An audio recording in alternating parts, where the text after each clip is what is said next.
Saludos a mis jóvenes, a los estudiantes de mis cursos de ESPA 3101 de los martes y jueves. Mañana, martes 16 de septiembre, no voy a poder asistir a clase porque me invitaron a última hora a una entrevista. Así que decidí hacer este video para repasar y cubrir lo que falta para el examen, aunque el jueves lo voy a repasar, porque el examen sí va a ser el jueves, pero tienen desde las 12 de la noche del jueves hasta las 11:59 del viernes. Así que si se sienten inseguros y quieren el beneficio de otro repaso, pues lo van a tener el jueves porque voy a dar la clase en línea, aparte de repasar ese material, empezar material nuevo. En la última clase estuvimos hablando de lo que era el lenguaje, que sabemos que el conjunto de sonidos articulados con que el ser humano manifiesta lo que piensa o lo que siente, y es una palabra polisémica, es decir, que tiene múltiples significados. También pasamos por los orígenes del lenguaje, que aunque no hay respuestas simples, una de las hipótesis es que nace a raíz de el episodio de la Torre de Babel que aparece en el Génesis 11, versículos del 1 al 9. Y de hecho, hasta el sol de hoy hay más de 50 lenguas que supuestamente nacieron de ese episodio. Y lo curioso de esas lenguas es que no están emparentadas entre ellas. También se dice que el lenguaje nace de la necesidad del ser humano de comunicarse, ¿verdad? Y eso tiene sentido. Les mencioné las diferentes cuevas, ¿verdad? Las representaciones de arte rupestre, las cuevas de Altamira en España, las de Lascaux y Chauvet en Francia, y por último las cuevas de Altamira, pero las cuevas de Sulawesi, que están en Indonesia y que fueron encontradas por unos científicos australianos de la Universidad de Griffith.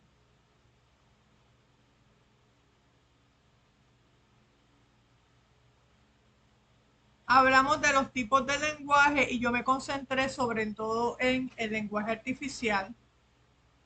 Les hablé del Esperanto, que es una lengua que en 1887 la inventó el científico, el oftalmólogo polaco Lazar Zamenhof, Esperanto de esperanza. Él tenía la expectativa de que si todos los seres humanos hablábamos la misma lengua, iba a haber menos conflictos y mayor paz, pero desgraciadamente no fue así. Y la lengua no tuvo la aceptación que él esperaba por no estar atada a una comunidad cultural. Aún así, pues hoy día hay congresos de esperantistas y usted puede aprender esperanto y escuchamos una canción esperanto. También les mencioné el Folapuk, inventado por el sueco Martin Slayer en 1880. Eh, Aludí también al lenguaje de señas que usan las personas con impedimentos auditivos, y en Puerto Rico se usa el American Sign Language junto con las señas locales, ¿verdad? Porque hay que pensar, ¿verdad? Que también el lenguaje de señas tiene sus dialectos de la misma manera que, que el español tiene sus dialectos, el inglés tiene sus dialectos, etcétera, etcétera.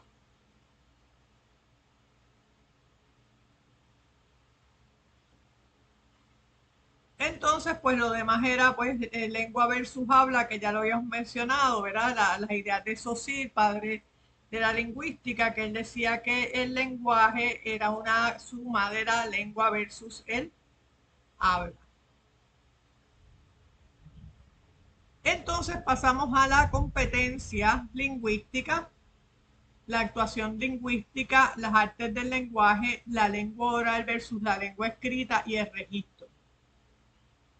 Competencia, la competencia lingüística se entiende por competencia el hecho de saber una lengua o poseer un conjunto explícito del conocimiento acerca del valor significativo o de los signos que componen una lengua y de las reglas de combinación de sus signos para formar mensajes. ¿Qué es la competencia lingüística, jóvenes? La competencia lingüística es el conocimiento que usted tiene de una lengua, sea formal o informal, sea que usted ha estudiado en la escuela, en la universidad y lo que ha aprendido, ¿verdad?, en la calle y a través de diversos medios. Así que la competencia es el conocimiento y la actuación lingüística es lo que usted demuestra que sabe de la lengua la ejecutoria. Y Chomsky, ¿verdad?, que ya tiene 97 años, padre de la gramática generativa, dice: en el contexto de la gramática generativa, cuyo máximo exponente es Noam Chomsky, se distingue el estudio de la competencia al análisis de la actuación lingüística. Competencia, competence, que es el conocimiento intrínseco del hablante, versus la actuación o el performance, que es el uso real de la lengua en situaciones comunicativas concretas. Y él explica que hay una brecha, que nunca están a la par, que la competencia, el conocimiento que se tiene de la lengua versus la ejecución, la actuación lingüística, nunca están a la par. Según Noam Chomsky, hacemos pues una diferencia fundamental entre competencia, el conocimiento que el hablante oyente tiene de su lengua o actuación, el uso real de la lengua en situaciones concretas. Solo en la idealización establecida en el párrafo anterior es la actuación reflejo directo de la competencia. En la realidad de los hechos, es obvio que no se puede reflejar directamente la competencia. Cualquier testimonio del habla natural mostrará numerosos arranques en falso, desviaciones de las reglas, cambios de plan a mitad de camino y demás. Para el lingüista, como para el niño que está aprendiendo la lengua, el problema es determinar con los datos del uso del sistema las reglas subyacentes que el hablante oyente domina y que se vale para la actuación concreta. Así que, como les dije, del dicho al hecho y largo trecho, y por eso la competencia lingüística y la actuación lingüística no van a la par. Perdonen, disculpen el escenario, ¿verdad? No pude poner ningún fondo, así que ven aquí mi cocina con las cosas, ¿verdad?, que hay encima del mostrador. Entonces, los componentes de la competencia lingüística, que los voy a discutir con más profundidad para el segundo examen, son el fonológico, la fonología, que estudia los fonemas y sus reglas de combinación; el sintáctico, la sintaxis, estudia el orden de las palabras en la oración, la coordinación; el semántico y el léxico, que estudia el vocabulario; y el morfológico, que estudia la forma, la estructura de las palabras. Luego pasamos a las artes del lenguaje, que para una persona dominar una lengua tiene que dominar las 4 artes del lenguaje, que son hablar, leer, escribir y entender. Entender tanto lo que se escucha como lo que se lee. Si una persona está coja en cualquiera de estas artes del lenguaje, no domina una lengua. Entonces pasamos a las características de la lengua oral versus la lengua escrita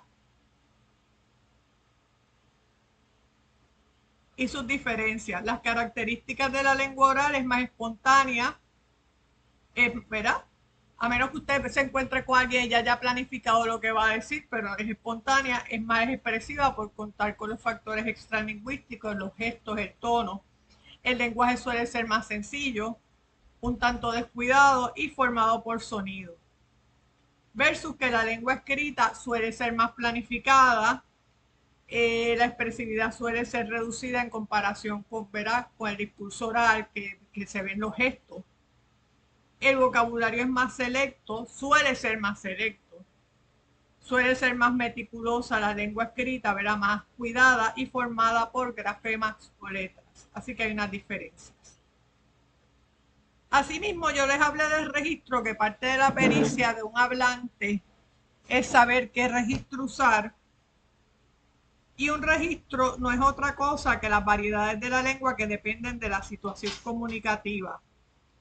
Y como dije, esto recibe el nombre de registro. Algo tan sencillo como usar tú versus usted, que es algo tan cultural. Por eso, cuando se estudia una lengua, hay que estudiar la cultura, se estudia la cultura. ¿Cuáles son los elementos del registro? El léxico, vocabulario, la pronunciación y la sintaxis. En el registro formal, el léxico es culto y técnico. En el registro informal es popular o vulgar. En el registro formal, la pronunciación es cuidada y normativa, siguiendo las reglas. En el registro informal, la pronunciación puede ser descuidada y con posibles vulgarismos. En cuanto a la sintaxis del registro formal, se hace un uso correcto de la sintaxis de los conectores, mientras que en el registro informal hay una sintaxis un poco trabada, estructuras simples y acumulación de fragmentos independientes de construcciones defectuosas, frases inacabadas y elípticas, etc. Entonces, en la última plantilla hay características de ambos registros, que es un poco repetitivo de lo que les acabo de decir. En el registro coloquial o informal que se usan frases incompletas o cortas, vocabulario informal y uso de frases hechas, la pronunciación suele ser relajada, el uso de muletillas, el de esto, la cosa y. Mientras que en el registro formal las frases suelen ser más largas y más elaboradas, el vocabulario más amplio y preciso y se suele ser más cuidadoso al pronunciar. Y esto es en cuanto a la competencia lingüística. Entonces, la última presentación que viene es la de las funciones del lenguaje de Roman Jakobson. Ya nosotros hemos hablado del diagrama de la comunicación y de lo que es la comunicación en varias instancias a través del semestre. Y yo les dije que la palabra comunicación, ¿verdad? El sustantivo comunicación y también el verbo comunicarse son polisémicos. Y aún en las definiciones que no nos competen, aún en las definiciones que no nos competen, la palabra comunicarse implica unión, implica enlace. Comunicación, del latín communicatio, es acción y efecto de comunicar o comunicarse. Trato o correspondencia de dos o más personas. Transmisión de señales mediante un código común al emisor y al receptor. La unión que se establece entre ciertas cosas tales como mares, pueblos, casas o habitaciones mediante pasos, crujías, escaleras, vías, canales, cables y otros recursos. Medio que permite que haya comunicación, unión entre ciertas cosas. Papel escrito que se comunica algo oficialmente. Escrito sobre un tema determinado que el autor presenta a un congreso o reunión de especialistas para su conocimiento y discusión. Petición del parecer que por parte de la persona del habla o de aquella o de aquellas a quienes se dirige, amigas o contrarias, manifestándose convencida de que no puede ser distinto a lo suyo propio, correos, telégrafos, teléfonos, medio de comunicación, vía de comunicación. Fíjense que la definición que nos compete es transmisión de señales mediante un código común al emisor y al receptor. Pero aún las otras definiciones implican una unión, un enlace. ¿Okay? Por eso cuando se cae un puente o una carretera está obstruida, estamos incomunicados. Entonces vamos a hablar de Roman Jakobson, el lingüista ruso, verá, a quien se le atribuyen las funciones del lenguaje.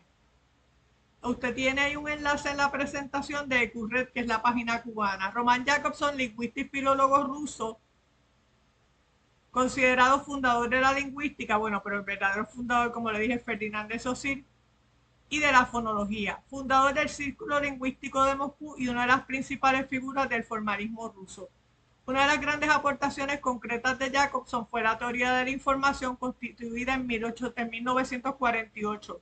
Sus estudios sobre crítica literaria parten de la concepción de que la poética es parte integrante de la lingüística. Debo ver cuando se habla de lingüistas, y no tan solo de Jakobson, de otros lingüistas, verá que usted puede estudiar en cualquier clase de lengua, que el fundador del círculo de tal, aquí habla de un círculo de Moscú, más adelante un círculo de Praga y un círculo de Nueva York, porque donde se movían estos estudiosos, pues formaban un círculo de amigos e intelectuales. Él formó uno en Moscú, su ciudad natal, y más adelante uno en Praga y otro en Nueva York. También se menciona el formalismo ruso. Si hablamos de teoría literaria, el formalismo es una manera de acercarse a los textos literarios, atendiendo más a la forma, al estilo, que al fondo, al contenido. Y obviamente aquí estoy simplificando muchísimo, pero bueno. Seguimos con la con la biografía de Jacobson. Nacido el 11 de octubre de 1896 en Moscú, Rusia. Inició en esta capital estudios de lenguas orientales y estudió en su universidad. En su etapa juvenil conoció el auge del gran simbolismo ruso Alexander Blok, Andrei Bely, así como el poeta vanguardista Yennikov. Tras estudiar en la Universidad Estatal de Moscú, marcha a Checoslovaquia, donde se desempeña en el cargo de profesor en Praga y en Brno hasta 1939, habiendo colaborado en 1926 junto a Nicolás Trubetskoy y a Sergei Kansersky en la fundación del Círculo Lingüístico de Praga, cuya primera reunión se celebró al año siguiente. Ya entonces se ocupaba de cuestiones de poética dentro del movimiento conocido como formalismo ruso. Y en 1928, con ocasión del primer Congreso de Lingüística General en La Haya, que es en Holanda, en la redacción junto con los demás miembros del círculo de las tesis para el Congreso de Filólogos Eslavos 1929, en las que afirma la idea de una lingüística estructural. Tras la invasión nazi, y ya esto es para la Segunda Guerra Mundial, marcha a Noruega y a Suecia y emigra finalmente en 1941 a los Estados Unidos, donde enseña en Nueva York, Harvard, Massachusetts, y allí fundó el Círculo Lingüístico de Nueva York. Enseñó en Copenhague, Oslo, Uppsala, Columbia y en Harvard. Tuvo la ocasión de tratar a Claude Lévi-Strauss, un antropólogo francófono belga, entonces exiliado, y de influir en sus planteamientos estructurales de la antropología.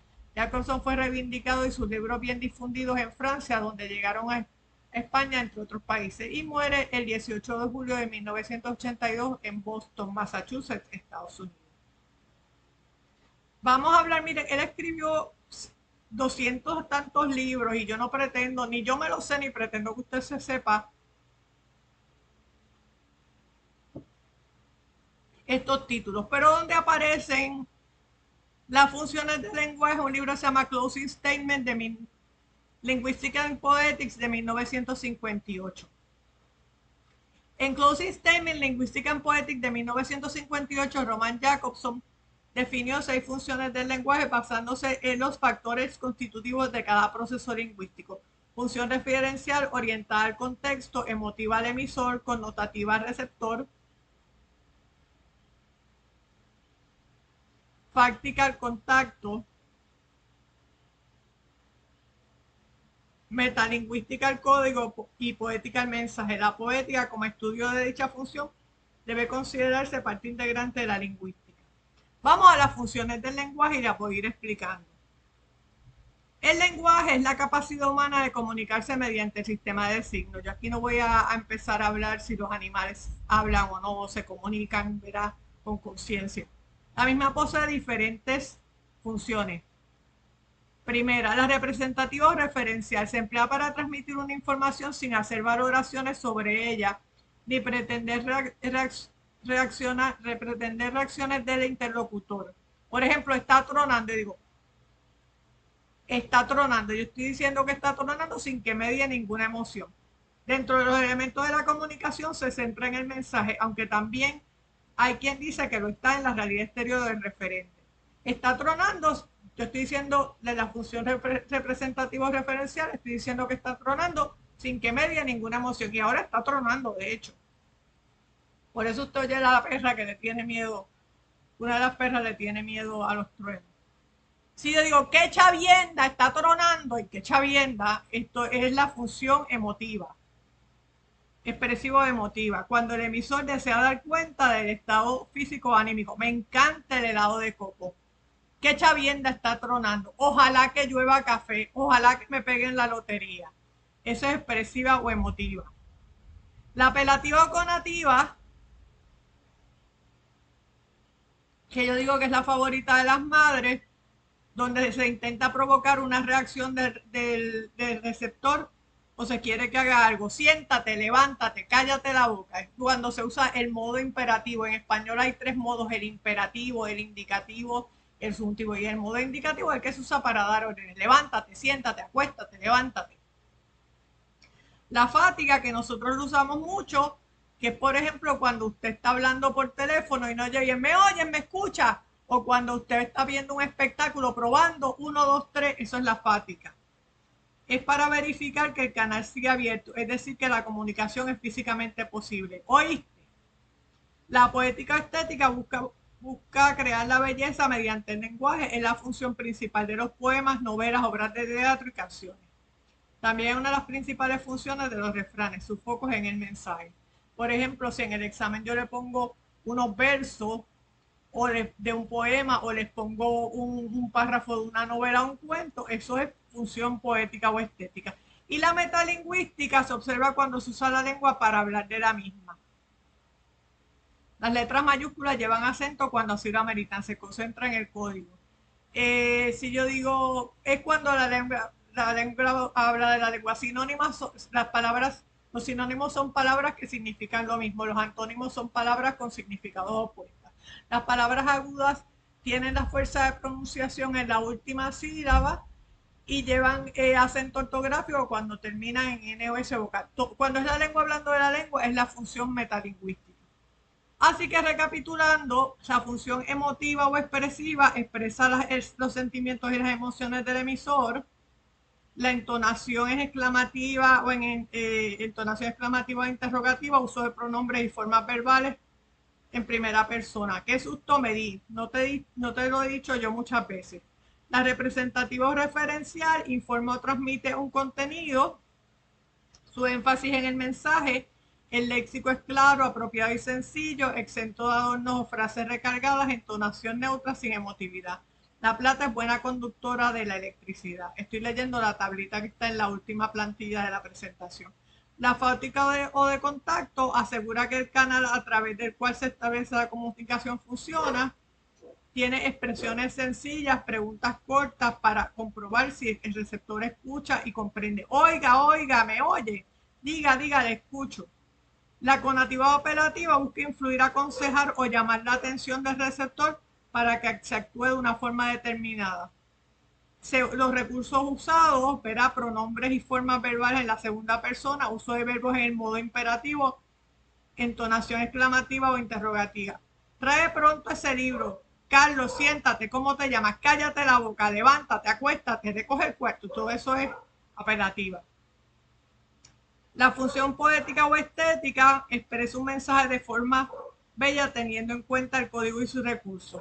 Y los recursos que emplea son los propios de la lengua literaria, vocabulario selecto, lenguaje cuidado y uso de los recursos que vos en belleza. Se rescata la antigua lengua armoniosa, más clara, más cercana de las tortugas y el fuego. José Manuel Arango. Y por último, la función metalingüística explica y aclara aspectos referidos al código, es decir, a la propia lengua.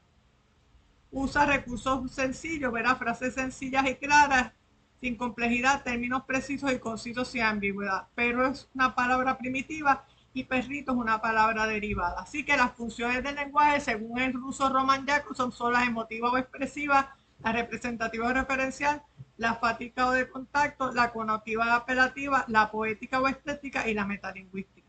Y hasta ahí sería el examen. El examen ya está puesto. Yo le voy a mandar unas instrucciones específicas. El examen va a estar abierto desde el jueves 18 a las 12 de la noche hasta el viernes 19 a las 11:59 de la noche.